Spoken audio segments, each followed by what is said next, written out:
Mestre Mamura, no nosso dia a dia, tá, nós estamos sujeitos a vivenciarmos situações extremas, situações difíceis, situações de embate mesmo, bastante situações muito sensíveis, com emoções à flor da pele, que envolvem questões muito importantes. Como é que nós podemos fazer para controlar as nossas emoções nessas situações de adversidade, de perigo iminente? Bom, primeiro, Eduardo, eu acho que controlar é uma palavra extremamente severa quando nós estamos falando de emoção, né? Mesmo porque tudo isso que você se referiu, esse perigo iminente, essas questões extremas, elas são extremas dentro de um nível muito subjetivo, né? Quer dizer, um dos pontos importantes é nós tirarmos o ar de pessoalidade disso tudo, né? Quer dizer, nós sentirmos que esse processo todo não está acontecendo só com a gente. Ou, se está acontecendo com a gente, né, perceber qual é o grau que isso realmente de importância tem, de perigo que existe. Porque a maioria das vezes esse processo ele é imaginário. Quero dizer o seguinte, eu atribuo muito mais importância do que realmente ele possa ter, né? E isso é que nós estamos aqui propondo uma ideia de nós lidarmos então com as nossas emoções no sentido de gerenciá-las, né? Não de controlá-las, né?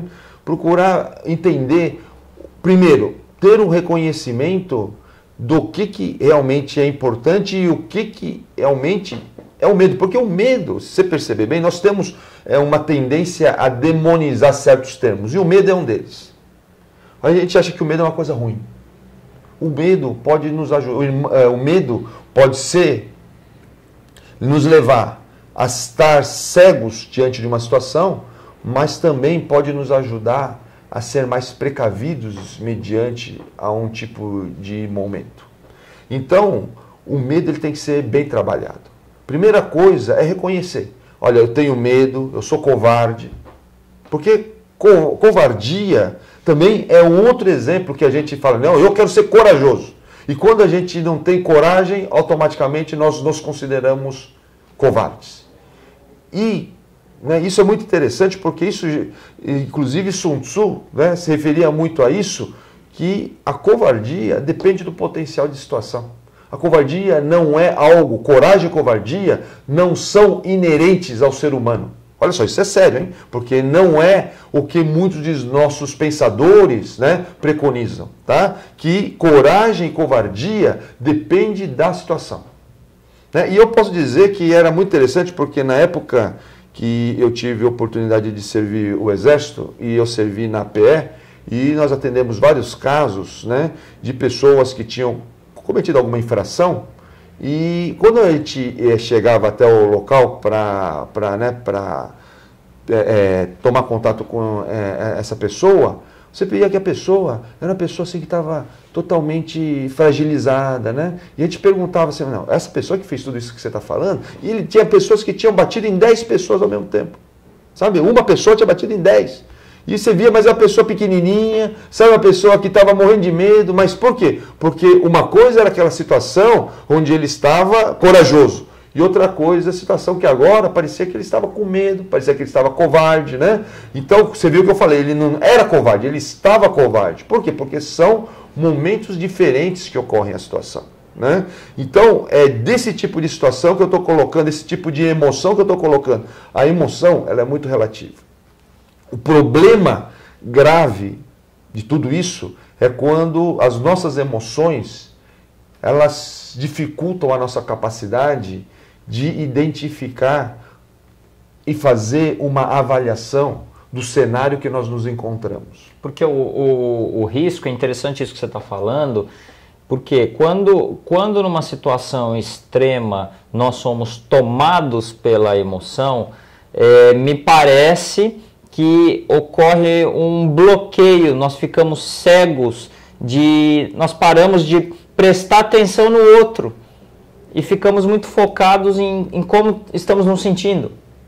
É isso que você está querendo dizer?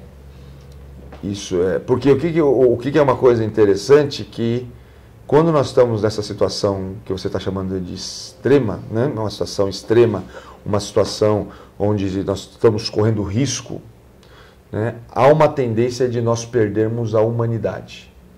O que quer dizer essa humanidade? Essa atenção que eu dou ao outro, esse reconhecimento da existência do outro na minha presença. Né? Eu falo sempre isso muito, né? Que quando alguém te assalta, um ladrão te assalta, né? Primeira coisa que é importante é você reconhecer que há uma relação entre você e o ladrão. Porque ele podia escolher tantas pessoas, por que ele escolheu a você? Ele escolheu você porque existia alguma coisa lá, né, que o conectava com ele. Então, infelizmente, a primeira sensação que nós temos quando alguém nos assalta é de indignação, de aversão.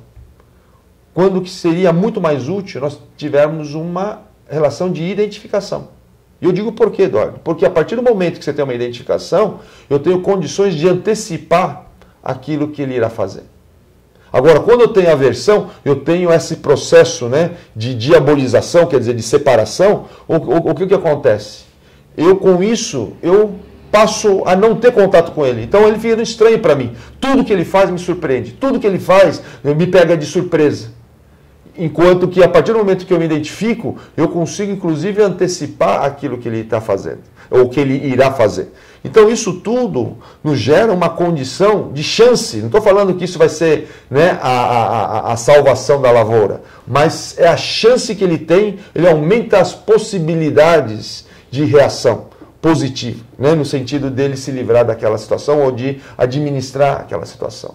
Então, quando nós estamos falando de emoções, é muito importante que essas emoções potencializem esse tipo de consciência, que é o que nós chamamos de consciência estratégica. Uma das maneiras de fazermos isso é através da experiência marcial.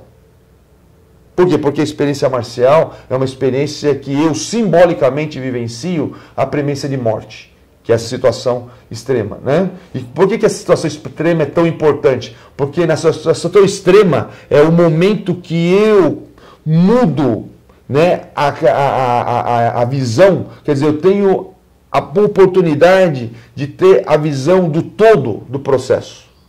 Talvez nós tenhamos que ter uma outra oportunidade para explicar isso. Mas o que é interessante é isso. A partir do momento que eu estou numa situação extrema, a minha consciência, ela atinge um estado que é um estado de alteração positiva por questões de sobrevivência. E com isso, se eu sou educado a administrar para não dar aquele branco, não dar aquele distanciamento, né, fica muito interessante. Daí a necessidade do comportamento estratégico. Daí a necessidade de eu entender o outro e naquele momento extremo eu estar prestando atenção no outro. Por isso que você pode reparar, as artes marciais de modo geral, Eduardo, falam muito dessa coisa de usar a força do outro, né? Sim. Porque isso me leva a prestar atenção no outro o tempo todo, mesmo nessa situação extrema. E com isso nós somos educados a não nos perdermos as nossas emoções nesses momentos de situação extrema. Tá, e a tua mensagem final aqui para os espectadores, o que você quer deixar para eles sobre as emoções? De tudo que você falou, o que é mais relevante? Eu gostaria de deixar aqui um recado para quem nos está vendo, para reconsiderar ou levar, né, a sério, né, a possibilidade de enxergar as artes marciais como um instrumento para a administração das emoções, né? Agora, é óbvio que é importante procurar, né, as pessoas certas, pessoas qualificadas para poder trabalhar esse tipo de aspecto.